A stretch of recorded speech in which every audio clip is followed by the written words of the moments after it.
It started with a sigh. Not the kind that comes from a long day, but the kind that means something's being hidden behind it. She sat on the edge of the bed, scrolling through her phone, the glow painting her face cold and distant.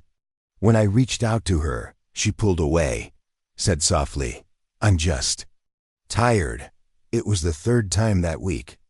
The third time I was told the same thing, with the same flat tone that didn't sound tired. It sounded disconnected. I didn't push. I told myself marriage goes through seasons. People change, stress builds, love cools. But the silence between us didn't feel temporary. It felt strategic. And even then, I couldn't shake the feeling that tired wasn't the truth. It was the cover. A month later, she started dressing differently. Makeup, perfume, new heels, she said, were for confidence. But confidence for what? She worked from home. One evening, she said she was going out with friends, a rare thing, since she'd been avoiding social plans for months. When she left, I saw the change. Not just the clothes, the energy. The woman who'd claimed to have zero libido was glowing like she'd just rediscovered it. That's when the first thought hit me, that maybe zero didn't mean gone. Maybe it just meant not for me. The next morning, her phone buzzed while she was in the shower. It wasn't locked, just a flash of a message from someone saved as Dr. Harper. Except my wife didn't have a doctor named Harper. And doctors don't usually text hearts at 6 a.m. The message read, "Last night was worth every risk." My stomach turned to ice. I didn't open the phone. Didn't need to. That single preview said more than 1,000 explanations ever could. She came out humming, happy, almost radiant. Kissed my cheek, poured her coffee and said, "Don't wait up tonight, I'll be working late." And I smiled like a man who just learned the rules of a new game. That evening, I drove to her office. The lights were off. No late shift, no car in the lot. But across the street, parked in the shadows, was a silver sedan. Her jacket hung inside. And her laughter, faint, familiar, drifted from the passenger seat. I didn't move closer. Didn't need to see his face. It was enough to see her hands, the same hands that had turned cold at home, now resting on someone else's arm. And that's when it stopped being sadness. It became math. Every lie, every excuse, every tired had an equation behind it, and I was about to start balancing it. When she came home later that night, I was still at the table, sipping coffee gone cold. She smiled softly. "You're up late." "I couldn't sleep," I said. "Why not?" "Just thinking about numbers." She laughed, confused. "What numbers?" I looked up at her, steady, calm. "Debts," I said. "Ones that need to be repaid." She froze just for a second, then brushed it off with a nervous smile. But I saw it, that flicker of fear. The kind that only shows when someone realizes their secret isn't as safe as they thought. And as she walked away, I whispered quietly to myself, "You said you had zero desire. Let's see how it feels when you have zero husband." The next morning, she was all sunshine, humming in the kitchen, making pancakes, talking about a weekend getaway like we hadn't drifted into separate worlds. She asked if I wanted coffee. I said sure. She smiled. I smiled back. And in that silence between us, where love used to live, a plan began to form. I realized I didn't need to confront her. I just needed to listen. Because when people start lying, they can't stop explaining themselves. And every explanation becomes evidence. I started watching patterns. Every Thursday, late work. Every Sunday, girls' brunch. Every time the same perfume, the same nervous energy. So I mirrored her. Started working late, too. Started taking my phone with me everywhere. At first, she didn't notice. Then, she started asking questions. Where I'd been, who I was with, what I was doing. That's how guilt works. It doesn't like mirrors. One night, she asked, "You've been distant lately. Everything okay?" I looked her in the eyes and said, "Just tired." The irony hit harder than I expected. A few weeks later, she left her laptop open on the table. Outlook still running. A draft email sitting unsent. It wasn't meant for me. It was meant for him. The subject line read, "I think he suspects something." My pulse slowed. She'd written paragraphs, excuses, justifications, self-pity, but one line stood out. "He's too calm." It's almost scarier than if he yelled. She was right. Because when you've been lied to long enough, you stop reacting emotionally. You start reacting strategically. I closed the laptop and smiled. She thought she was playing a secret game. She didn't realize I'd already started keeping score.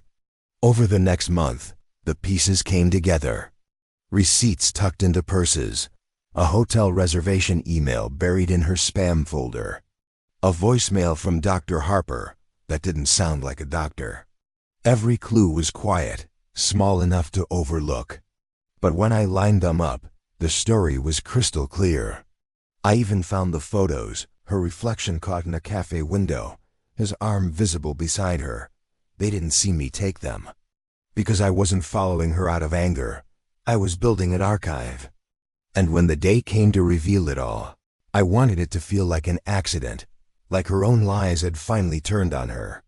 That night, while she was working late, I moved half my things into storage, my clothes, my documents, my savings. Every trace of me, slowly fading from the house she'd poisoned. When she got home, I was waiting, calm, reading. She kissed me on the cheek and said, "You're quiet again." "I'm just thinking," I said. "About what?" "About how easy it is to build something when the other person doesn't know they're helping you." She tilted her head, confused. I smiled. "You'll see." She laughed it off and went upstairs. And I looked around at the house, the kitchen, the photos, the laughter that used to mean something, and thought, you made this lie comfortable enough to live in. Let's see how comfortable it feels when you're the only one inside it. By then I'd learned to play invisible, to let her talk, to nod in all the right places, to listen while she rehearsed her stories out loud, thinking I was still blind to them. The silence between us wasn't awkward anymore, it was strategic. Every night, she built another layer on top of her lie, and I wrote it all down.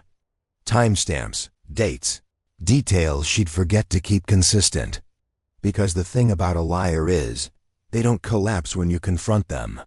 They collapse when they try to keep their own story straight. It started with one careless slip. She told me she'd been at the clinic on Tuesday. But Tuesday, I'd followed her. She wasn't at the clinic. She was parked outside a cafe, 2 towns over, with him. I didn't approach. I didn't need to. I just waited until she came home and said, "Busy day?" She smiled. "Exhausting." Then I said something small, something surgical. "Oh, did you stop by the new cafe by the bridge?" "I heard it's nice." She froze for a second. Just a second. But that was all it took. Her hand twitched. Her pupils widened. And she said, too quickly, "No, I don't even know where that is." That's when I knew she was afraid. Not of being caught, but of realizing I was paying attention again. A week later, I got another text, same unknown number. Same calm warning tone. "She's planning something. Thursday." I didn't reply. Because by now, I'd stopped asking who was sending them. It didn't matter. Whoever it was, they weren't my enemy. They were just finishing her sentence. Thursday came. She worked late. I didn't follow this time. I just waited. At midnight, her car pulled into the driveway. She moved quietly, not the way someone does after work. The way someone moves when they re-sneaking back into a life they already left behind. When she showered and went to bed, I checked her phone. A new message thread. The first one said, "He's acting strange. I think he knows." The reply made my skin crawl. "Then it's time we make sure he doesn't." That night I copied everything. Her texts, emails, photos, voice messages. Every word, every lie, every plan, stored neatly in a folder labeled Memories. Then I uploaded it to the cloud, encrypted, hidden, set to automatically send if I didn't log in for 14 days, because if she wanted to play dangerous, I'd make sure I was protected when it all burned down. And the strange thing was, I didn't feel rage anymore, just relief. For the first time in months, I wasn't reacting to her lies. I was ahead of them. The next morning, she asked if I'd seen her charger. I told her it was on the table, next to her phone, where I'd left it after backing it up. She thanked me and said, "You're too good to me." And I smiled, because in a way, I was. That day, she went to work, or wherever she really went, and I went to a lawyer. Not to file anything yet, just to ask questions, to prepare. Because this wasn't about revenge anymore. It was about freedom and letting her lie dig her own grave one text at a time. By the time she realized how much I knew, it would already be too late. And the person who once thought she was in control would finally learn what it feels like to be studied, watched, and outplayed. It happened exactly 3 weeks after I backed up her phone. By then, her lies had grown roots, deeper, thicker, harder to cut through. But that's the thing about lies, they always bloom just before they die. That morning, she made pancakes. She smiled the whole time, too cheerful, too practiced. Big weekend plans? I asked casually. She shrugged, avoiding my eyes. Just work stuff. Work, always work. The word had lost its meaning. So I kissed her on the forehead and left like it was just another day. But it wasn't. It was the day I'd finally decided to stop pretending. I drove to the cafe by the bridge, the one where I'd first seen her, and this time I didn't come alone. Her work friend was already there, the man from the photos. The one she thought was invisible. He froze when he saw me. "You don't know me," I said quietly, "but you've been in my house every night." He opened his mouth, maybe to apologize, maybe to lie, but I didn't care which. I slid an envelope across the table. Inside, printouts, messages, photos, his own words staring back at him. "Consider this your exit interview," I said. He looked pale. "You're not gonna." "I'm not doing anything," I cut in. She already did enough. And with that, I left him sitting there shaking, while I drove home to finish what I started. When she walked through the door that night, I was waiting in the living room. The same spot where this all began. She froze when she saw the papers spread across the table. Every message, every lie, every photo arranged in order. "Where did you get this?" she whispered. "I didn't get it," I said. "I kept it." She looked at me, confused, like she was still calculating which version of the truth might save her. "There's nothing," I raised a hand. "Stop, you don't need to explain." Not anymore, because in that moment, I realized something I hadn't before. I wasn't angry because she cheated. I was angry because she thought I'd never notice. That's what broke me. Not the betrayal, the underestimation. She started crying. Not real tears, not the kind that come from regret, the kind that come from exposure. The kind that say, "How much does he know?" And that's when I told her, "I know everything, and I've already made copies." Her face went white. "You wouldn't." "Relax," I said.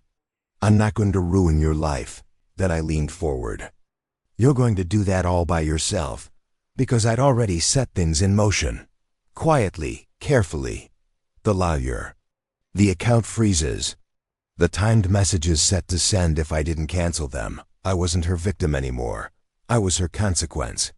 She moved out 2 days later. No yelling, no begging. Just silence. The kind that only comes when both people finally see the truth. I didn't tell our daughter the details. Just that sometimes people lose their way, and that silence can be louder than lies.